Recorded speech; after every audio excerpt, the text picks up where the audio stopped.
you have the will and a moment to spare. Good evening, friends. Today we have yet another friend with us. She is Miss Padmaja Penmetsa. She is a certified NLP trainer, a mind dynamics coach.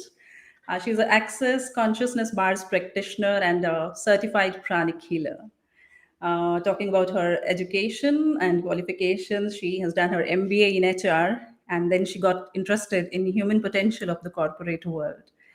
She got her master's degree from the UK in strategic HR, and then she has also got a master's in psychology.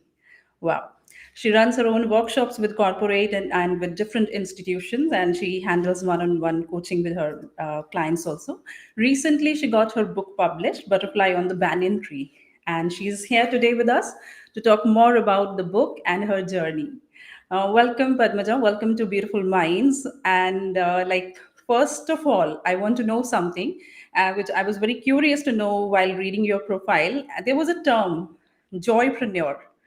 Like I've heard about entrepreneurs, solopreneurs, and everything, but what is this joypreneur? I want to start with that. Thank you. Thank you so much for having me here. And good evening, everybody. So, it's very nice when somebody asks, what is this joypreneur? But because, that's a word which actually, kind of arises the curiosity. So I was wondering, how do I tell people what I do? Because, when I started my work, my passion was to help people in them trying to understand a little bit more about themselves. Usually what happens is, we start creating our own perceptions about ourselves and the world. And along the way, somewhere we get lost. Somewhere we get lost with what we know and what we want to do and what we are taught. So Absolutely. eventually, we are actually sucked into the world and sucked into the things that we are supposed to do every day. But then one day when I was just wondering, okay, fine, what is it that I want to help with? Or, what is it that people are looking for? That is where the word joy came up. Because at the end of the day, we all want to be joyful. Now, when we talk about being happy and being joyful, according to me, I mean, it need not be the ultimate truth, but what stands right for me is happiness is something which is very elusive. Today something could be your happiness, tomorrow that will change. That's how it's good also, because that's how our ambitions also change, and that's how we start setting up goals and reaching new heights. But when you talk about joy, that is so inherent, that is so intrinsic, and that is so within you, that you're not in a hurry to kind of express. You're not in a to show something or to party or something like that. And that's where I felt joy is something which is within. And if we find that, I think that is when we will kind of come to a centric situation in terms of our mind, body, soul, or anything. So Mhm. that's how I started getting interest in the word joy. And Right. when I started working with people, I could actually see that people were able to accept and kind of peel off the layers of perceptions that they started building for themselves. Mhm. So eventually, they started seeing themselves a little more clear. And see, it's like, when you look into the mirror, if there is dirt on the mirror or something like that, unless you clear it off, you can't see the clear image. Absolutely. That's what usually happens, when the water is you can see only through still water. So there needs to be calmness of mind, there needs to be stillness of mind, and all these things are possible only when we can find our joy. Because until we find that, there is certain disturbance, there is certain restlessness. So that's how I got interested in the word joy. And when I saw that all my work is around this, then I was like, okay, fine. Am I a life coach? Yes, I'm a life coach. But again, I prefer being called a life curator than a life coach. But then Right. this joypreneur came up because my work is entirely around that, helping people with joy. So if somebody is nurturing an enterprise, they're called a joypreneur. So if somebody is nurturing joy, why not a joypreneur? So that's how the word came in. Beautiful. And I get mixed responses, mixed reviews on this. Some people are like, they love the word, And some people are like, how nobody understands. I'm like, it's okay, slowly it'll catch on. Yeah, let it But circulate, let the world understand it. And it's so I very kind of important create also. what I wanted to do. Yeah, it's very like important whatever you have mentioned, that we all have that joy within, but then we need somebody who can really help us like bring the joy out. Sometimes we just move on these paths like a rudderless boat. We don't even know that what is lacking, and then this joy actually Absolutely. is lacking. Yeah, absolutely. Like when you said, when you need somebody, see, the point is, you need a reflection. Now, suppose even if you get ready every morning, you actually want a mirror for you to see yourself. Only then you know how you are, how you actually are. Yes. Now, that's something which is outside of us. So, something which is outside of us, which we can see like this also, but in totality, for us to see, we need a mirror. But something which is within you, how will you see that? That is where coaching helps. Right. So how did this journey, like where did you start with this job of life curator? This has been a long journey, and today I can say that it has been a culmination of a lot of things. Like just a while ago, when you read out whatever I studied and all of that, if you've observed, I have had good education here in India, then in the UK. I've Yes. had good exposure, good travel, good experiences in everything. But there came a point in my life where I felt that all these things did not prepare me for a life, they did not prepare me for life. So my education prepared me for my career, maybe. Yes. My career prepared me for maybe for my financial stability. But none of it kind of prepared me for life. And whatever is required for life, nobody ever taught. So there was a mismatch, there was a gap that I found. And that's when I started kind of delving into it. That's when I started, doing my own research into it. Then I felt, you know, when we're talking about life, it's about understanding people because we live in a society, people because we are social beings, and understanding ourselves. So as much as I kind of drilled it down, broke it into pieces, I saw that it is all about handling emotions, either ours or others. Or others. Absolutely. And this emotional education is not given to us. So that's how the entire journey kind of started. But from there, the search was long and hard and everything. Absolutely, I So can quite a understand lot that. of, yeah, I could say at least for the last 10 years, 10 to 12 years, that's when the actual seed of this started off. And then because when I started, I didn't know the word life coach also. But all I wanted to do was, oh, I see this gap.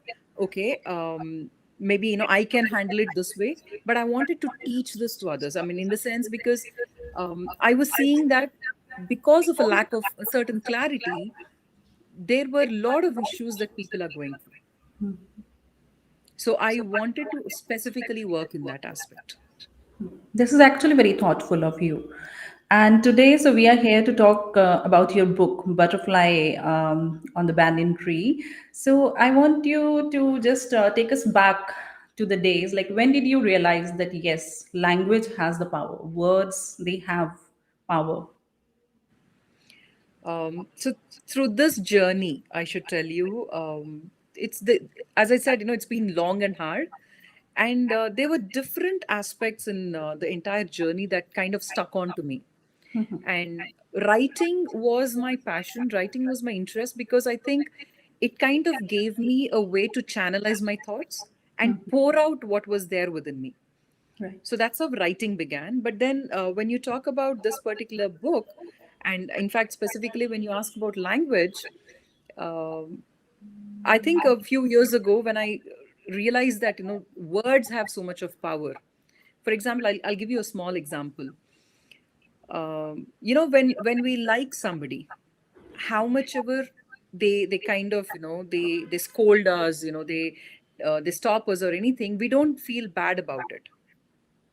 Yes. But when if we do not connect to somebody, whatever, so even if they kind of praise you, you will actually be doubtful as to why they are praising you that way. Yes. Mm-hmm. So that's when I understood that words do matter, but again, words with emotion matter a lot. Words with an intention matter a lot.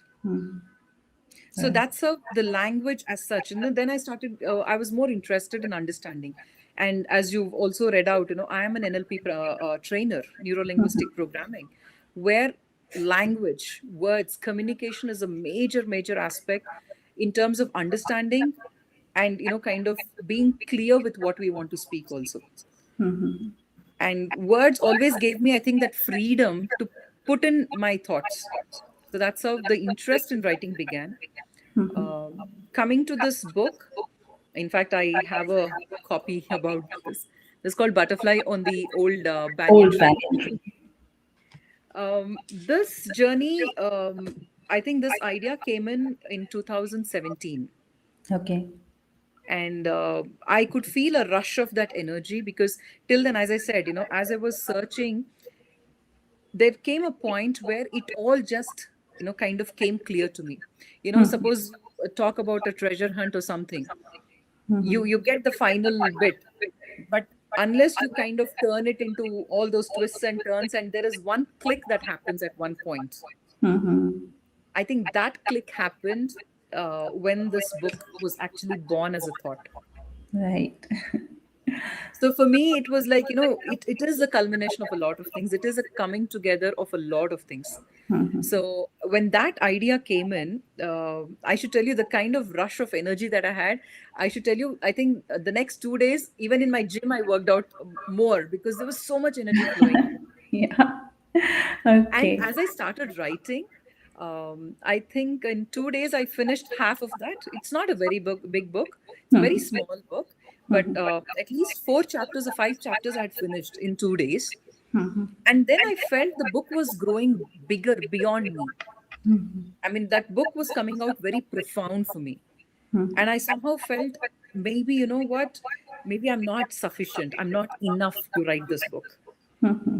And I just kept it aside. And again, we all had the lockdown, and that's when I took it out and I completed it. Then again, with the name and everything, I thought maybe it's a little silly, Butterfly on the Old Banyan Tree. I thought maybe, it might sound silly. But Not then, silly actually, but like fantasies, fantasizing over something. because Yeah. as I said, I didn't think I was writing a book. It was just my thoughts which were just coming out. Yeah. So a few of my friends read through, and they were like, this is amazing. You should do something about it. That's when I went to a publisher, and the publisher, they loved it. And now the response that I'm getting, I feel so humbled because I had not planned this. But now when I'm seeing that people are actually understanding the essence of the book, not just the words, the response that I'm getting is people are able to relate to the book. People are able to read it as an experience, Yes. not as information or not as a story or not as a Yeah. knowledge, but they're able to experience. So when that started coming in, I think I started believing in it after that. Yeah. And that's when I went ahead and I actually, kind of gave it a complete shape. Right. So they say that it's not always that the writers choose the stories. Sometimes the stories choose the writers. Like the story wanted to come out to That the world. sounds so right in this aspect, actually. Yes. Yeah. Feels So so, yeah. viewers, before moving ahead, let us, watch certain glimpses of Padmaja's life and her journey.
Wow, amazing.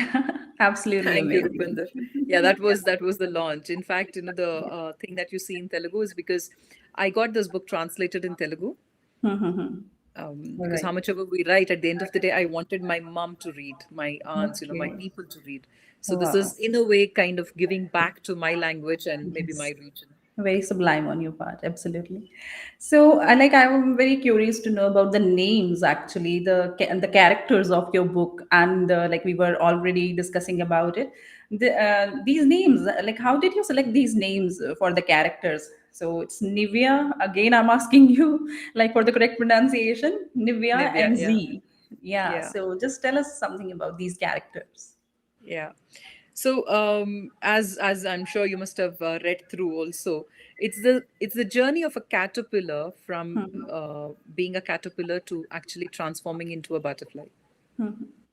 And it's the conversation between the caterpillar and the banyan tree, because it comes to the banyan tree to set its cocoon. So I think that was the only thing, selecting the names was the only thing which took a little more time, because I wanted the names to reflect the personalities. So Nevia is actually because I wanted some newness in the name, something that sounds fresh, because it's a caterpillar. It's just born, and it's the beginning of the journey. And so Nivya came out of the word heaven turned back. So that's called a palindrome. Wow.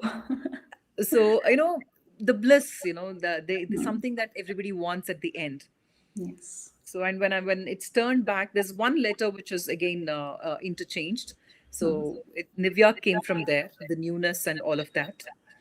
And Z, I wanted it to mean knowledge. I wanted it to mean wisdom more than knowledge.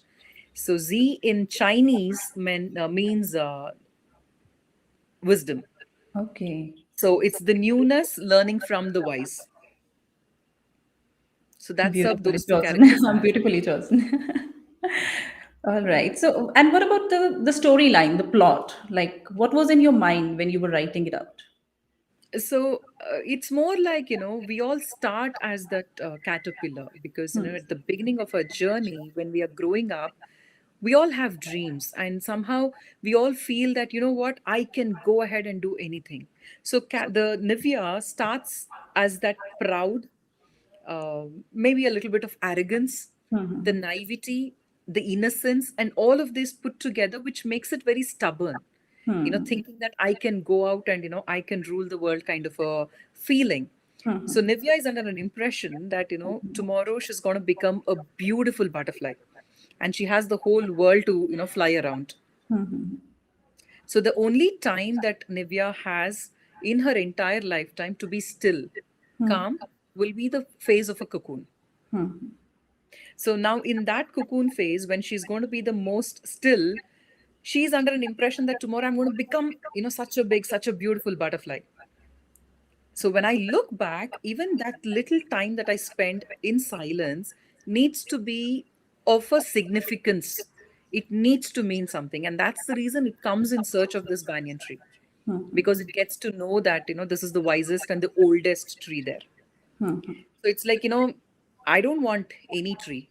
I can't do with, just like this and like that. I want the best of it. So that's the feeling that it actually comes in search of a tree. Like it's the ultimate truth also, that sometimes when we start off with something, maybe when we are young, or even like we are when we are old or something, when we start off with something, we always feel that we don't require anybody's suggestions, we can do everything, we can win the whole world. But then it Absolutely. actually is a fact that people who have experienced the things before us, they can really give us some kind of advice which will help us on the later stages. But again, that's what. So what do we think? Oh, they are the old hags. How are they Hmm. going to do? And this is a changed world. They do not know this world. So it's basically our own mindset. Hmm. So when it comes to the tree asks, and when, what am I going to get? Because it understands the naivety of the caterpillar. So the caterpillar is like, what? Tomorrow when I go out into the world, I'll come back and I'll tell you stories. So then the banyan tree is like, you need not tell me. I know the world. So the caterpillar laughs, saying that, you haven't moved an inch in your life and you know the world. Hmm. So, where the banyan tree tells the caterpillar that slow down, only then you will understand. Yeah. But caterpillar is under an impression that unless I go out and fly more, how will I know what I want? So it's Yes. the opposite ideas, it's the Yeah. opposite feelings, Yeah. understanding of life. And also, like Padmaja, like when two of them they collaborated and they helped each other, like knowing their own potentials. I really liked that thing about these characters. Yeah, because so finally they come to an agreement, and then Mhm. Nivya spins a cocoon. So the conversation between the two of them, as long as Nivya is in the cocoon, Mhm. so how it understands, how it starts going within, that's the main part of the story. Mhm. Because Right. so it's basically at the end of the day, the story, it's like when she comes out of the cocoon. Mhm. So the caterpillar who felt that I need to fly out there in the world and do something and all, she comes to an understanding that me knowing myself and being here is enough. Just the concept of being, Rupinder, I think that's what I wanted to put across. Yes. Because we are all in such busy lives, such competitive world and everything, we forget ourselves. We forget that once we become what we are or what we are meant to be, everyone is unique. Everybody has a place in this world. Rather than looking at it like that, we are always in a hurry to replicate somebody, copy somebody, or follow somebody, or be in a certain stage. But I think if you can follow your passion, understand your true identity, and your true self, you are actually creating a space for yourself. I totally And agree. that space, nobody can take it from you. Yes. And you can't lose it also. Absolutely. Absolutely. And the second, like, most beautiful thing about your book is the language. Actually, it's very easy to comprehend. So, Very like, simple, yeah. yeah. So, was it like intentionally done, or like you wanted that it should have that kind of feel so that everybody can feel connected with the So storyline? if you when you read the book, in fact, the first expression that I got from everybody is, you know what, we thought it's a children's book, Mhm. but as we went through, it's too much and too wise, is Yes. what I'm hearing. Mhm. But I wanted the language to be very Mhm. simple, is because it's everyday language that you talk. Yes. Now, I don't want you to hold a dictionary if you have to read my book, Yes. Absolutely. and I don't want you to leave out few words, because understanding a word in context is also different. Mhm. You might know that, okay, fine, maybe this word means that. Because for me, what is writing? Writing is to connect. Hmm. Why does somebody write? Why does any writer write? Because they want to tell a story. Yes. And not that I cannot use such heavy words and everything, but is it necessary? That was Yes, my context. that was important. And I have like gone through this book, and it's not it would not be a justice. It cannot justify the title that it's a children's book or something. It is for the children, teenagers, and for every age group. Actually, I could relate with that. Like I've been an avid reader throughout, and so I know this thing. Like it was a delight reading it. And I told you yesterday also that because it's a small book, so you can carry it anywhere. You can read it while you're traveling or something. So it's a beautiful book altogether. You know what, Rupinder? That's the uh, flux that we usually get into, because we feel that things need to be hard. Things Yes. need to be complicated for us to understand. Things Mhm. need to be, they have to be difficult. Only Yes. then we have a sense of accomplishment or in a sense of achievement. Mhm. But if you honestly think, everything is simple, yeah. Life Mhm. is so simple.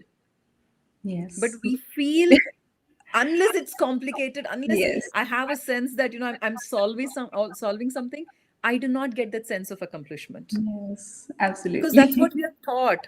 We are taught that you have to go and achieve, you have to go and achieve. Yes. What I'm saying is, just be, everything will be there. And also, like while going through all these different parts in the book, the different storylines, there was this thing: you see what you want to see. So can you elaborate this for the viewers, that what was in your mind? Like, I really want to understand this thing, that we see what we want to see. Absolutely. Mm, okay. I'll again explain it to you in a very, very simple term. Suppose, just if you can recollect a time of your classroom when you were studying in school or college, you must have had a teacher, right? Yeah. You must have had your favorite teacher. So when the teacher was teaching, the teacher teaches the same aspect in the same way to all the 20 students in the class. Or maybe Mhm. during our times it was 60 students or Mhm. Yes, 40 yes. students. They used to Yeah. be. So the teacher taught the same thing. Mhm. But after the class, when you asked the students, Mhm. somebody might have loved the teacher, somebody must have felt, oh my God, she's a bore, Mhm. somebody cannot stand the same teacher, or anything. Now, the teacher did not go to each student and tell it in their ears. Mhm. It was the same thing. What was there was there. But the students, we took the teacher based on our own experience, our own expectation, our own understanding, our own imagination, creativity, everything put together.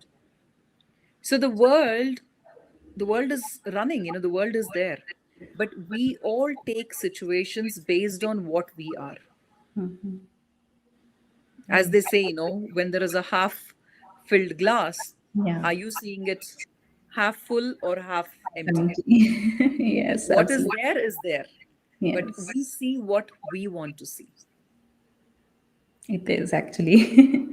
So, and there was also one point in that, when that one character tells the other that you are, imperfectly perfect.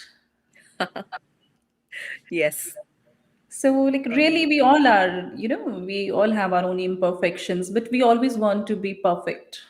What is Yes. your take on that? um, we are, as you said, we are, no one is perfect, none Mhm. of us are perfect. We all want to be perfect, but then how realistic is it? Hmm. Having a wish is different, but how realistic is it? Because if we can start accepting our imperfections, Mhm. I think, we come to a stage where we live in reality. We are okay. There's no need to put up a face. There is no need to, kind of do something which you are not. Hmm. But Yes. since we all, most of us, we want to be perfect, what happens is we start moving out in a way to do things which are not for you. Hmm.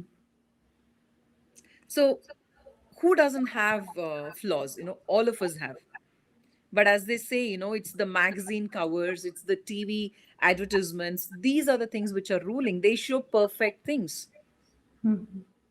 Instagram pictures, they show perfect, pictures. But how much are the people spending in terms of money, effort, time, and everything to make it that perfect? Now, what is happening is people who are watching these things are actually taking this as on face value, which is Hmm. not true. Yes. So, as much as we start chasing perfection, we will definitely feel we are short of something Hmm. because we can never match up that. But if we understand that, what, these are my imperfections, this is how I am, it's okay. Now, then, once we understand that, we can work on them for our own advantage. We will know which group we will fit into, we will know which career or which work that we can fit into, we will know where we can be happy, everything. So it's not about being perfect, but it's about accepting our imperfections. Now, when I say imperfections, there are some times where we commit a lot of mistakes also. There will be wrongdoings, there will be mistakes, and every mistake or every imperfection might have a scar. Hmm. How proudly we can wear our scars, that Very is important. what determines the quality of life that you're building for yourself. That will definitely determine the kind of space that you are in on a day to day basis. Now, if Hmm. I want to hide my scars, I will have to do so many layers above it. Yes. But if I can show you my scars and be proud of them, because scars are nothing but evidential proof of us, of our own learning in life. Mhm. Every time we've made a mistake, we've learned something out of it. We've learned something. That's why we are here. So rather than hushing up the mistakes, or rather than, hiding the scars, if we can put it out there saying that, you know what, this is what I tried, this is where I went wrong, and this is what I've learned out of it. There's nothing to hide. That gives you a sense of freedom. Actually, when people like you talk about all these things, that these cars are beautiful, then only I think the world will come to know that yes, it's okay. Because earlier we were not talking, we were not discussing. So it's very important to Absolutely, open up. absolutely, Rupinder. In fact, I will also, kind of bring your attention into something else here. When we say scars, we see a lot of stories. We see, physically challenged people. We see differently abled. All these things, Rupinder, to an extent, you can see them Mhm. and people understand. Even Paralympics, I love that, people go out of their way to actually show their potential. But again, if you observe, all these are scars, all these are imperfections which are seen. What about our emotional imperfections?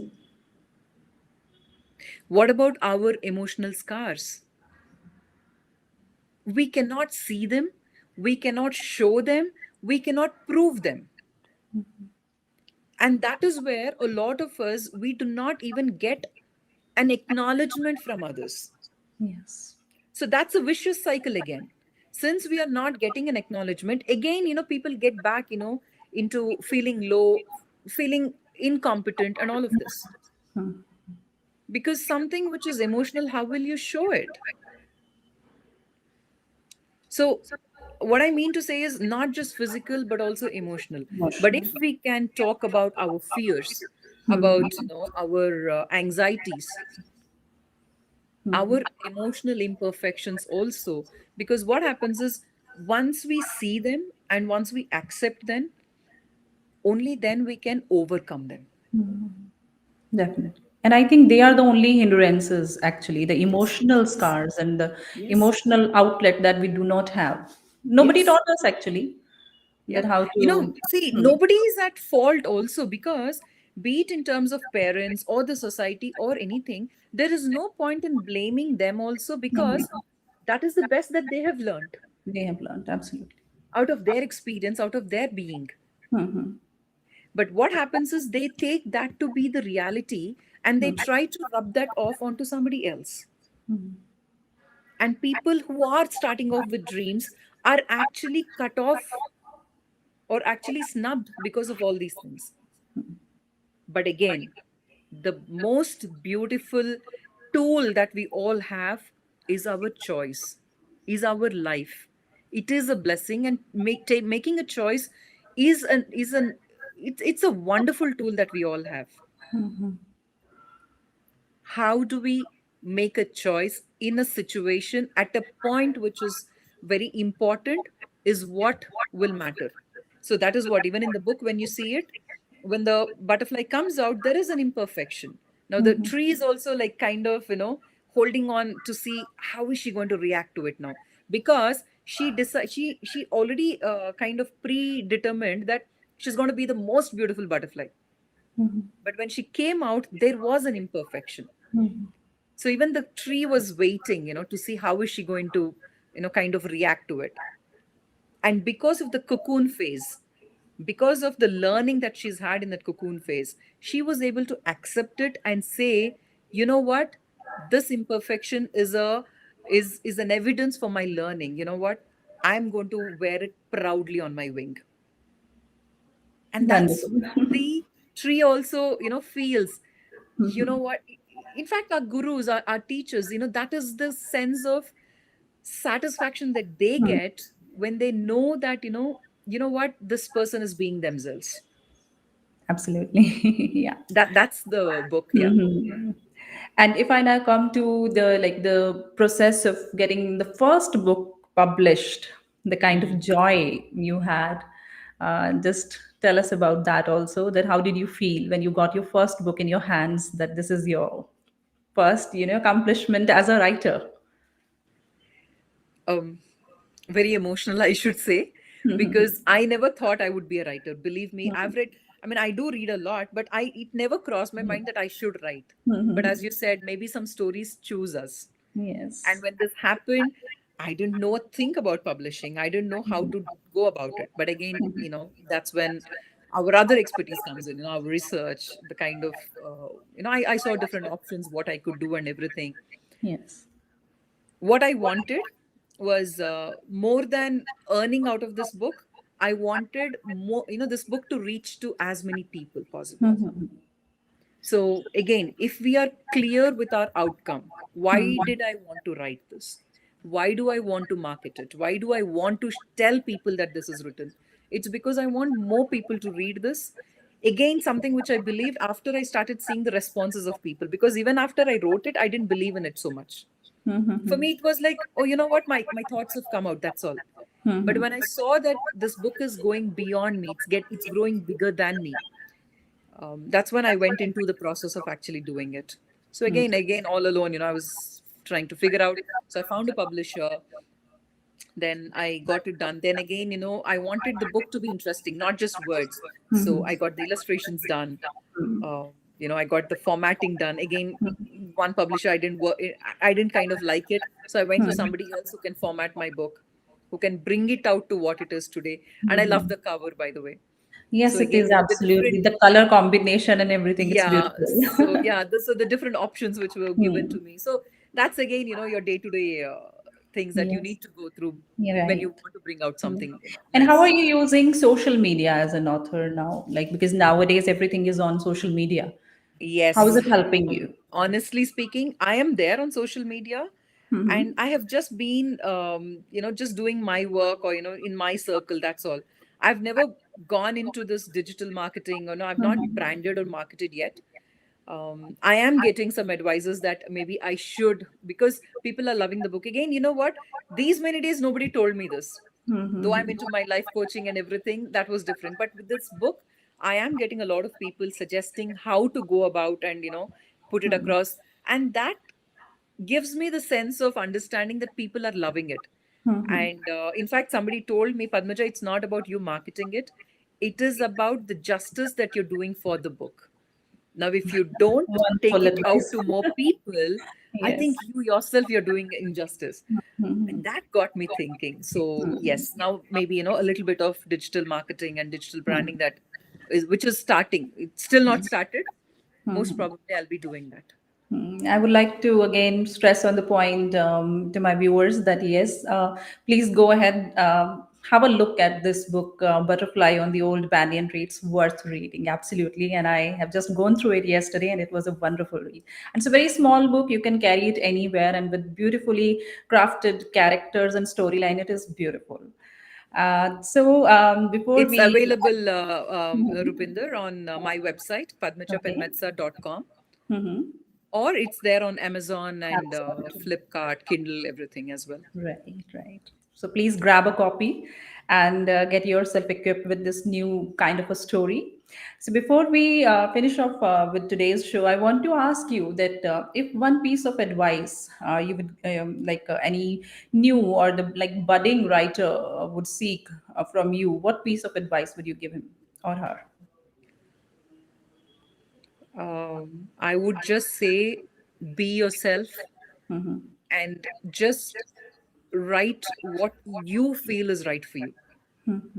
Just kind of resonate your thoughts and then just put it down. um, there are no set rules. Of course, there could be some literary rules, and if I may say this, I'm sorry, but I do not know any of those rules. I did not write because of rules. I did not write to fit into a certain category or anything. Just put down what you want to put down, and it will take shape. Right. Only when you're true to yourself and when you're true to your work, it will find a way. So, more than thinking about where to market, what to do about it, I think just be true to yourself and your writing. That's all. This is a beautiful advice indeed. And what are your like future projects now? So we already have come up with this book, and I know you have many thoughts inside your mind and some beautiful advices which you must share with the world. So, what are the future plans now? Future plans, Rupinder. I have already, in fact, this book is going to become a signature program Mm-hmm. because I work closely with a lot many organizations and individuals. I have, an entire program charted out for this book in the way, like, it will give a clarity on how to understand your own self and how to actually, kind of put them into practice. Because again, not everybody might know how to do it. So how to take this book ahead and actually apply it in their life. Now, when I say corporates also, I do a lot of senior executive leadership coaching and training, the workshops for teams, the workshop for strategy, and I work a lot with schools and colleges. So this book is going to become a signature program Okay. because at the end of the day, it's all about understanding your own self. Even if you're a professional, if you're an entrepreneur or a teacher or anything, at the end of the day, you're actually looking at working with people. And working with people requires you to understand them, the emotions. And that actually, going a little further down, you need to understand yourself and your own emotions. Absolutely. So this can be applied into senior leadership, middle management, team management, into schools, colleges, for students. In fact, I do a lot of parenting programs. So this book has so many dimensions. So I'm going to take it ahead. Apart from this, I have my own programs, Yes. which I do, my coaching and everything. And there is some thought which has already come in for my next book. So let me just figure out Yeah, stuff. we'll wait I for have the that. central theme, but I'm just thinking, which direction to take it. Yes, yes, we'll wait for that book also. And So you, as you told that during this pandemic period, you got this kind of idea that no, you should go ahead with this story and you should like come up with it as actually a proper book and everything.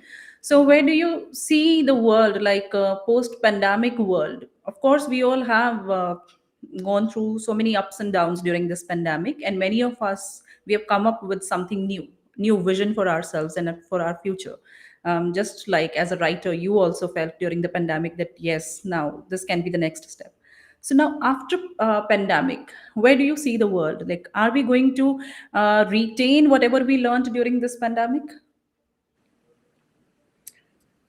that's a good question. But again, are we out of the pandemic? I still don't know because Yeah. I think we are going That is into also a thing. another thing as of now.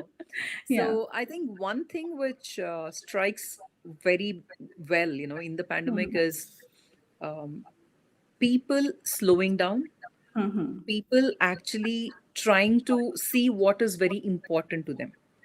If you see, all the frills are taken off now, the extra accessories and the things that life had, everything has gone, and people have understood that just to live is a blessing.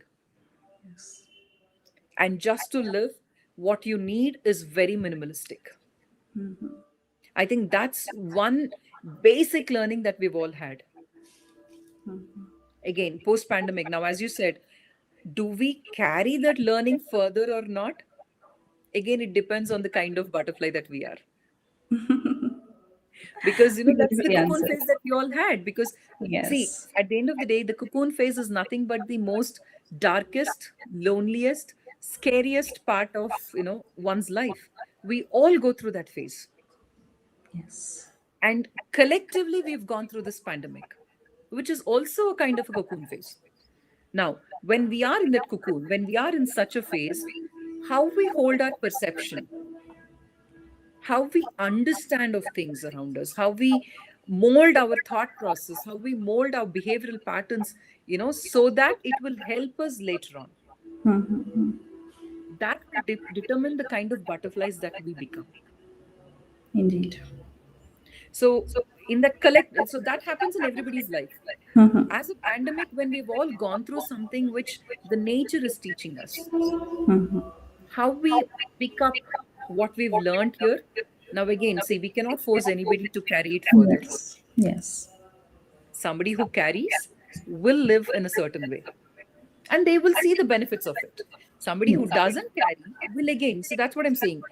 Whatever we go through, how we hold our own self and our perceptions in that phase will determine the kind of butterfly that we become. So, Agreed. post pandemic, we've learned a lot. So, if we Yes. can apply the learning, I'm Yes. sure, we will live. Thank you so much, Padmaja, for your time and for orienting us with this beautiful story, Butterfly on the Old Banyan Tree. Thank you so much for joining us Thank you, today. Rupinder. Thank you to Work TV for having me here. And thank you so much. That's Yeah. Thank you, viewers. So that's it from our side. Today we met Miss Padmaja Penmetsa, who has come up with her new book. And as we told, you can grab this copy from Amazon and also from her website. That is padmajapenmetsa.com. Am I right, ma'am? Yes, that's Yeah. right. Okay. So that's it from our side for today. And we'll be meeting you in the next episode with yet another milestone achiever. Thank you so much. Goodbye, everyone. Goodbye, Padmaja. Thank you. Bye.